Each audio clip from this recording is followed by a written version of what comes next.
Hi and welcome to my September review.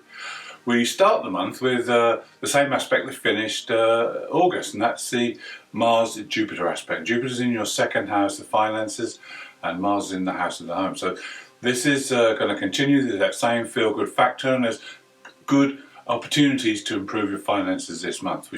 We have Mercury making an aspect to these two. Mercury's in your 8th house, so this is going to be again opportunity to get things sorted, get things done, but do it quickly because Mercury's going to go retrograde on the 10th. And when Mercury is retrograde for 3 weeks, you can still work with the energy. And because Mercury's in that 8th house, it's a good time to look at your debts if you have debts, or if you have joint finances that you need to sort out. And this is a good time to work with those and keep abreast of what's happening and maybe make more use of what you've got. But certainly it's a time for looking at budgeting, looking at your status, and looking at ways that you can improve it, either by saving money or by making more money. The other thing about the 8th house is a good time to make friends.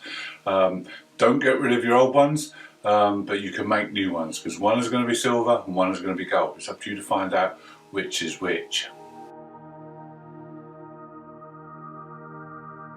We have the Sun travelling through your 7th house of significant others, and makes a positive aspect to the Moon's North Node in the 3rd house. So if you're in a relationship, it's a great time to discuss this relationship, discuss where it's going and what you want to happen.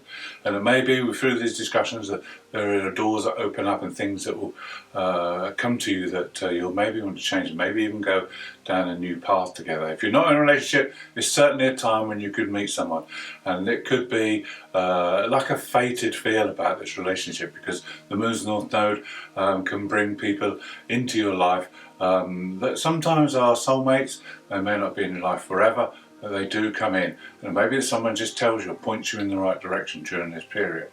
Now the other aspect is between the Sun and the Black Moon Lilith, and she's in the 5th house of love.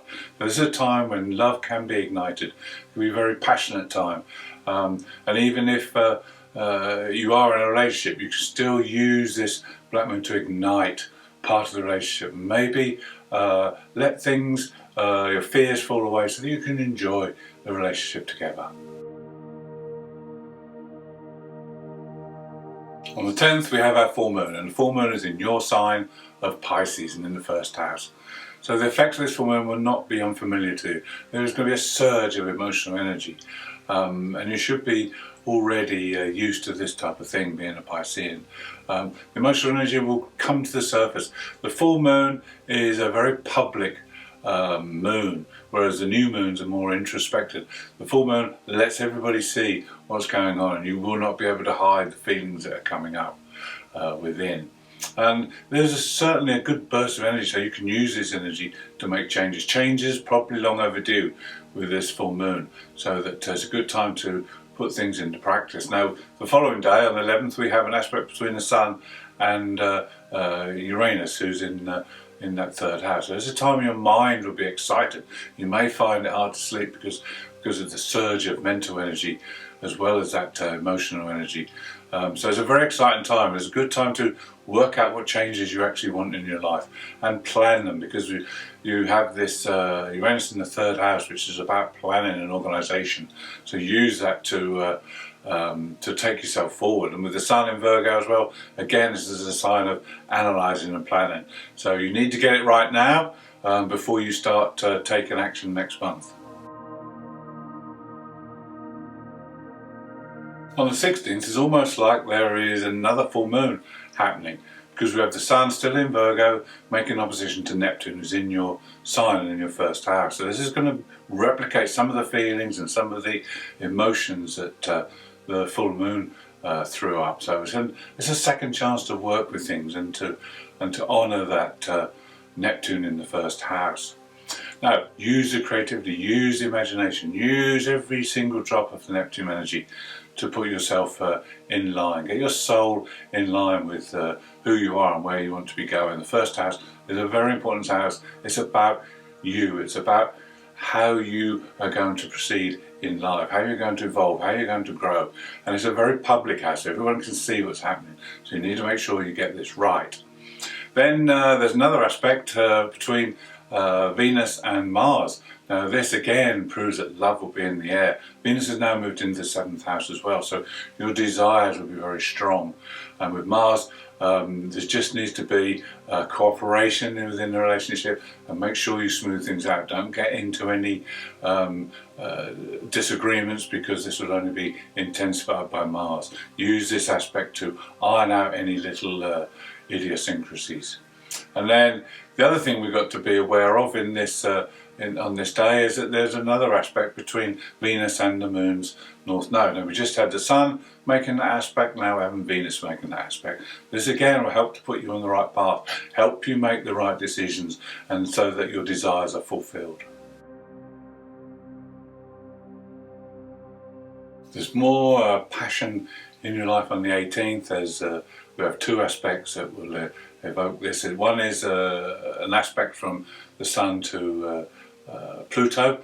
Pluto is the intensity and passion there, and the other one is between Venus and the Black Moon, as we had the Sun doing so earlier. This is a time when you will let your inhibitions go, because we also have an aspect on the following day, on the 19th, whereby the Black Moon and Venus make an aspect to Uranus. Now, Uranus will help you to get rid of any negative mindsets that was holding you back or blocking you. This is a real release for you. Let go of any inhibitions that were been troubling you over the time. Then this will allow your passion to come through and be open and honest with it. And this could create wonders within your relationship. Also, with the Pluto being in the 11th house, it's time to look at and review and reform your goals for the future, and maybe redefine them so that you can start making actions next month. On the 25th, we have a shift of emphasis. We go back to that 8th house where we started the month, because there's a new moon, and the new moon is in Libra. So this is about getting balance in your life. This is about empowering yourself to make the decisions to bring about balance and harmony in your life. With it being in the 8th house, it's not only about finances and creating a financial plan or budgeting, it's also about giving and sharing and being intimate within a relationship. You can learn a lot about yourself and learn a lot about your partner with this new moon. On the 26th, the Sun makes an opposition to Jupiter, and again the Sun is in the 8th house, Jupiter in the 2nd, so it's across the money houses. So there'll be some optimism and some opportunity here to work with what's happened at the new moon, and perhaps work with your finances to improve them. Also, we have a burst of energy from Mars. Mars is in your 4th house. It's a great time to change things about the home, either redecorate or do some DIY or some moving about furniture to make your home a better place to be. And then the other aspect is between Mercury and Venus. They come together, they both aspect Pluto, which brings passion and excitement, but also it's hard to express that passion because the blockage of Mercury retrograde is stopping that desire of Venus coming through. So just be aware of that and see if you can overcome those obstacles.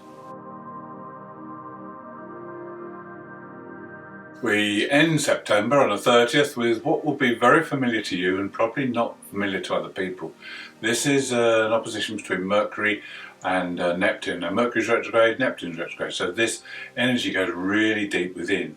But you'll probably be used to this and it won't affect you as badly as it will some people. Some people it will give a real fogginess and an impossible way to see things clearly, but with you, you're probably used to this with Neptune, your ruler, being in your 1st house at the moment. This is a time to use your imagination. This is a time when you receive dreams or you have psychic messages and you really open up to the otherworldly side of things.